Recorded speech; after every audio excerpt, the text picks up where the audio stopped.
대표장님을 잘 설득을 해서 일단 브랜드는 얻었단 말이에요. 네네. 하지만 그 당시 어쨌든 지점들이 네. 일개 지점장이었었고 네. 하남시 또 다른 지점장들이 전국에 네. 몇 명이나 있었죠? 전국에 그 당시에 137개 그러면 그 지점이 있었습니다. 137개의 지점장들이 봤을 때는 똑같은 입장이었다. 이제 갑자기 본사가 돼버렸거든요. 그렇지, 그렇지. 그랬을 때 오는 어떤 저항감 이런 것도 있었을 것 같아요. 제가 3개월을 전국 지점을 순회를 계속 3번을 반복을 했는데요. 첫 번째 갔을 때 이제 부산, 경남, 울산 쪽에 있는 지점장님이 그 당시에 28분이 저하고 같이 미팅을 했었어요. 식당에서 미팅을 했는데 28분이 저를 보시더니 첫 마디가 아니 대표라는 사람이 내려온다고 했는데 왜 대표는 안 내려오고 운전기사만 내려왔어? 네. 그런 식으로 이제 비꼬는 거죠. 나이가 어렸으니까. 제가 그 당시에 나이가 31살, 예, 31살이었으니까. 예. 그리고 거의 대부분의 지점장님들이 50대 중반을 다 넘어서신 그렇죠. 분들이니까 어떻게 보면 아들뻘이죠. 아들뻘이네요. 예, 아들뻘이죠. 근데 이 사람에 대한 이삿짐에 대한 경력이 많다라면 그거라도 인정을 해줄 수 있을 텐데 그거에 대한 경력도 그 사람 그분들보다 훨씬 더 작았었고 그리고 나이도 워낙 작았었고 이러다 보니까 우리는 당신을 대표로 인정을 못해. 진짜 예, 그런 말이 들을 수 그랬었죠. 있겠다. 그랬었는데 그분들을 처음에 가서 설득을 하고 그리고 두 번째 또 한 달 후에 또 돌면서 설득을 하고 이제 처음에는 그러더라고요. 다 쳐다도 안 보고 이렇게 있어요. 이렇게 있다가 두 번째 갔을 때는 그래도 밥이라도 한 끼 먹고 가세요.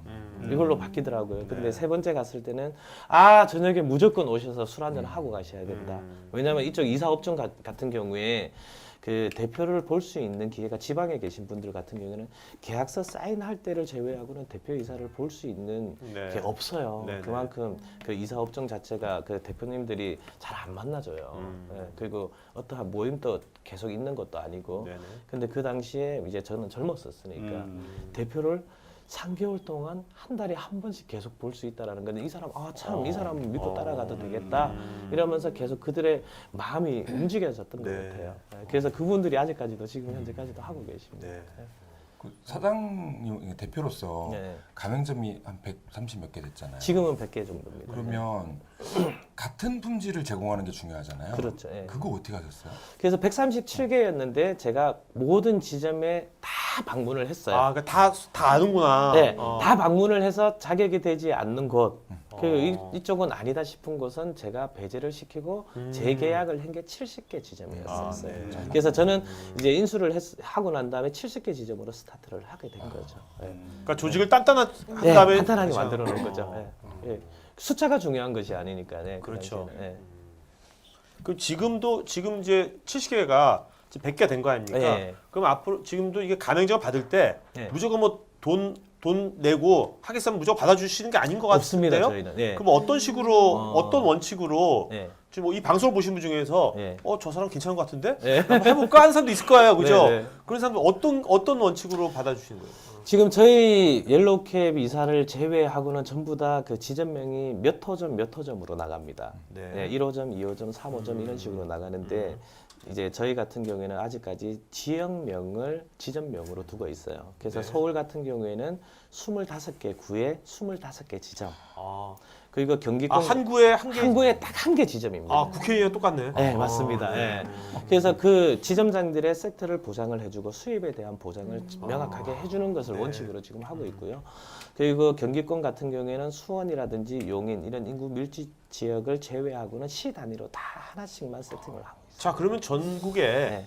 우리가 이게 국회의원 지역 단체장 보면 270개인가? 네네. 시군구가 있어요. 시군구. 네네네. 그죠? 네. 단체장이랑 거의 비슷할 것 같은데 네네. 구청장이랑 네. 뭐 군수랑. 네. 그러니까 아직 100개밖에 없잖아요. 네네. 그럼 나머지 170개가 남아 있을 텐데 네. 130개가 그런 데들은 앞으로 그러면 추가로도 아닙니다. 제가 봤을 때는 우리나라에서의 이삿짐 센터로 지역명으로 뒀을 때는 110개가 100은 맥스입니까? 맥스입니다. 예. 야. 더 이상을 둬서는 이제 지점들이 비수기 때 많이 힘들죠. 예. 성수기 때는 더 이제 많은 물량이 있어서 지점에서 소화를 해내지를 못하지만 이제 프랜차이즈를 하다 보면은 그 지점이 튼튼하게 하기 위해서는 비수기를 기준으로 해서 지점을 세팅하는 것이 맞다라고 저는 자, 근데 좀 생각합니다. 예. 이게 좀 안 되는 게 사업가로서 예. 사업이라는 건 계속해서 지금 성장해야 되잖아요. 네네. 근데 지금 이제 딱 110개 뭐 맥스로 지금 10개만 더 하면 꽉 찬 건데 네네. 그럼 그 사람들한테 받는 거는 예. 비슷할 것 같은데 예. 그러면 사업이 정체될 거 아니에요. 아닙니다. 부가 사업이 또 있습니다. 부가 사업이? 네. 부가 사업이 기업 이전에 대한 부분도 있고요. 기업 이전. 예, 아. 해외 이사에 대한 부분도 있고요. 네. 그리고 또 요즘은 이사를 하다 보면은 뭐 에어컨 이전 설치, 벽걸이 아. 이전 설치, 아. 입주 청소, 여러 가지 뭐 새집 증후군, 그렇지. 예, 정리 정돈 음. 예, 이런 식으로 해서 여러 가지 그 서비스 상품을 개발을 해서 예, 아. 같이 이제 그 부분에 대한 아 거를 맞아요. 요즘 싱글들이 많기 때문에 그렇죠. 임 대표 같은 싱글들 많잖아요. 네, 맞습니다. 그러니까 저런 분들이 이제 가서 혼자 다 못하니까 네. 그런 걸 다 해주면 맞습니다. 좋아하겠네. 왠지 자꾸 날 찾으니까 이때까지는 뭐 스타 된 것 같아 내가. 포장이사가 운송에 대한 그냥 업종이라고 생각을 하셨는데 제가 아. 보기에는 포장이사는 토탈 홈케어 서비스로 앞으로는 계속 발전해 나갈 아. 겁니다. 예. 대표님 그러면 그런 다른 서비스 말고 제가 찾아보니까 업체들이 너무 많고 네. 사실은 견적도 다 비슷비슷하고 서비스도 비슷비슷하더라고요. 그런 아예 차별화돼서 한 가격을 2배 정도를 받고 네. 서비스가 너무 친절하고 또 보상도 완벽하게 해주고 네, 네. 그런 포장 이사 스페셜 패키지 뭐 이런 거 있습니다. 개발하나요? 저희도 가정이사에 3가지 이제 패키지가 있어요. 예, 그래서 그 프리미엄 이사 서비스라고 해서 그 프리미엄 이사 서비스는 전체 그 자재가 일회용 자재로 포장이 됩니다. 예, 일회용 한 번 자재로. 쓰고 버리는 거예요? 네, 한 번 쓰고 버리는 겁니다. 예, 그래서 그 다른 사람이 그 다른 사람 집에 썼던 그런 포장 자재가 아닌 예, 전체 예, 일회용 야. 포장 자재로 전부 다 서비스가 되고 있고요. 네. 이제 그게 고객이 이제 너무 부담스럽다 가격이 그러면 이제 대부분이 이사를 하시면서 힘들어하는 부분이 청소와 그리고 수납에 대한 부분이에요. 정리에 대한 부분. 네네. 예, 그거에 대한 또 그 관점을 둔 안심 이사 서비스라는 게 있고요. 그리고 보편적으로 그냥 평균적으로 하시는 분들이 표준형 포장 이사를 하는 가격이 거예요. 차이가 어느 정도 나요? 가격 차이가 이제 프리미엄 이사 서비스는 한 3배 정도 차이가 납니다. 예. 그리고 아까 말씀하셨던 이제 보상에 대한 부분은 일반 이사를 하든 원룸 이사를 하든 안심 이사를 하든 프리미엄 이사를 하든 저희 옐로우캡에 이사를 하시게 되면 2천만 원 한도 내에서는 다 변상을 받으실 수가 있습니다. 보험이 들어가 있습니다. 네. 갑자기 2천만 원 넘는 거는 생길 수가 없습니다. 왜냐하면 기준품이라든지 이런 부분들 같은 경우에는 별도로 운반을 원칙으로 하고 있습니다. 네.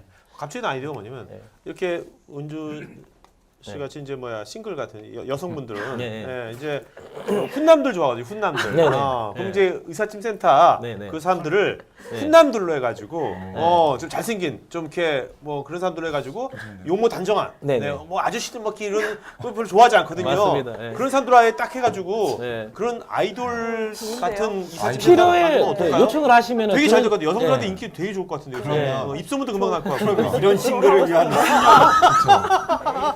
나도 훈녀가 필요한데. 저희 지점에서도 그 훈남들이 많이 있어요. 많이 있기 때문에 요청을 하시면 저희가 그 훈남들로 배치를 해서 이사를 진행해 드리도록 그런 하겠습니다. 요청도 돼요? 있습니다. 그게 예. 돼요? 이사 얼마 그 됩니다. 이사를 예, 한다는 거. 예. 하셔도 됩니다. 야, 너 그런 소리 처음 듣네. 제가 직접 나갈 수도 있습니다. 이런 건 소셜로 좀 이렇게 많이 알려야 돼요. 이건 좀 야, 아닌 것 같아. 만약 많은 분들이 좀 프랜차이즈 사업을 생각하고 있거든요. 네. 어떤 아이템이건 간에. 네. 근데 대표님 어떻게 이제 프랜차이즈인데 보면 각 지점들하고 네. 뭔가 나름대로의 그 나눔이라 그 네. 분배 같은 것들을 네. 나름대로 잘 하고 계시는 거잖아요. 네. 근데 그렇게 되면 아무래도 근데 이제 본사에서 가져간 건 좀 적게 되는 것 네. 같은데 그 이제 프랜차이즈 사업을 하려는 뭐 이제 뭐 사업 후배들한테 하려는 분들한테 네. 그런 프랜차이즈 사업을 할 때 이런 것을 좀 이렇게 노하우라든지 네. 팁 같은 걸 말씀해 주신다면 일반적으로 프랜차이즈 하면 이제 본사는 이제 살찌고 네. 이제 지사는 보통 이제 계속 이제 쥐어 짜임을 당하잖아요. 네. 그래서 이제 경기에도 안 좋고 그러는데 그런 거 좀 말씀 좀 해주시죠. 우선 프랜차이즈를 준비하시는 이제 분들이 계시다면 가맹점들에 대한 수익과 기본적인 수익과 상권에 대한 부분을 최대한 보장을 해주시는 게 맞다라고 생각을 합니다. 왜냐하면 이때까지 많은 프랜차이즈 그 본사들이 있었지만 흔적도 없이 사라진 데들이 아주 많아요. 이사도 마찬가지예요. 이 옐로우캡이라는 이 이사 브랜드 이전에 아주 많은 그 이사 브랜드들이 많이 있었는데 거의 흔적도 없이 사라졌거든요. 그 사라진 이유가 뭐냐면 본사만 배부르게 운영을 했던 거예요. 네. 그렇다면 그 큰일은 없어지잖아요. 그 사람들이 본사만 배부르게 운영을 하는 것이 맞다라고 했으면 지금 계속 성장해서 잘 되어 있어야 되는데 흔적도 없이 사라졌거든요. 네, 네. 그렇다면 지점과 본사가 같이 살 수 있는 부분은 우선 최소한의 지점이 운영할 수 있는 상권을 보장을 해주는 게 맞다라고 생각을 하고요. 그리고 대부분이 또 본사가 하기 싫어하는 게 본사와의 소통을 안 하려고 그래요. 네. 이사 쪽도 마찬가지로. 심지어는 이사 쪽 같은 경우에는 각 지점장들끼리의 연락처도 서로 공유를 못하게끔 본사에서 안 가르쳐줬어요. 아예 정책적으로. 네, 정책적으로. 아. 왜냐하면 지점들이 소통을 하고 지점들이 뭉치면 본사를 공격한다라는 그러한 원리를 가지고 있기 때문에 안 됐었는데 저는 이제 지점장에서 본사 대표가 되면서 첫 시행을 한 게 전국 지점장 모임이라는 거예요. 지점장들 지점장님- 카톡방도 있어요? 카톡방 있어요? 지점장 카톡방? 저희는 밴드가 있습니다. 아, 밴드가 네, 있어. 밴드 방이 있습니다. 오케이. 예. 그리고 저희는 그 인트라넷 안에 지점장님들이 본사에 하고자 하는 그 게시판이 따로 있습니다. 네, 예, 네. 요청하는 그 게시판이 있어서 지점과 그 가맹점과 본사가 소통이 되어야지 쓴소리라도 계속 듣고 그거에 대한 부분을 빨리 해결을 해줘야 되거든요. 네, 네. 그 소통이 된다라면 본사에서 진행하려고 하는 그러한 여러 가지 새로운 서비스라든지 이런 부분들이 빨리 전달이 될 거예요. 왜냐하면 마음을 서로 주고받을 수 있는 본사와 가맹점이 된다라면 본사에서 지시하는 것들이 가맹점을 위한 거라는 걸 알고 색안경을 끼지 않고 그걸 그대로 받아들여서 최대한 빨리 진행이 네. 될 수 있다고 생각을 하거든요. 그럼 말씀 들어보니까 이제 본사는 아까 같이 뭔가 이렇게 뭐 청소라든지 뭔가 새로운 네. 부가가치 있는 것을 계속 네. 만들어 나가는 게 중요한 네. 거지. 네. 자꾸 이거 상권을 또 쪼개서 더 네, 먹고 더 먹고 그런 게 맞습니다. 아니라 네. 좀 새로운 부가가치를 만드는 네. 게 본사의 어떤 역할이다. 맞습니다. 예. 그리고 고객에 대한 부분도 이제 저는 지점장님들한테 말씀을 드리는 게 뭐냐면 본사에서 처음 이제 접수가 됐잖아요. 그 고객이 만약에 강남 지점으로 배치가 됐어요. 네. 그러면 강남 지점장 보고 두 번 다시 그 고객은 본사로 전화 안 하게 하세요. 아. 다음 이사를 할 때는 지점장님한테 직접 전화가 갈 수 있도록 하세요. 아. 예. 왜냐하면 본사가 할 일은 이제 지점이 할 일은 한 번 온 고객을 평생 고객으로 만드는 게 지점이 해야 될 일이고 네네. 본사는 아직까지 우리 옐로우캡이라는 고객이 되지 않은 분들을 다시 고객으로 만들어내는 게 본사의 일이라고 아. 생각을 하거든요. 그러니까 예. 이제 옐로우캡은 가망 고객을 끌어들이는 거고 네. 실제 이제 고객화 시키는 거는 지점들이 해야 돼요. 예, 맞습니다. 예. 야.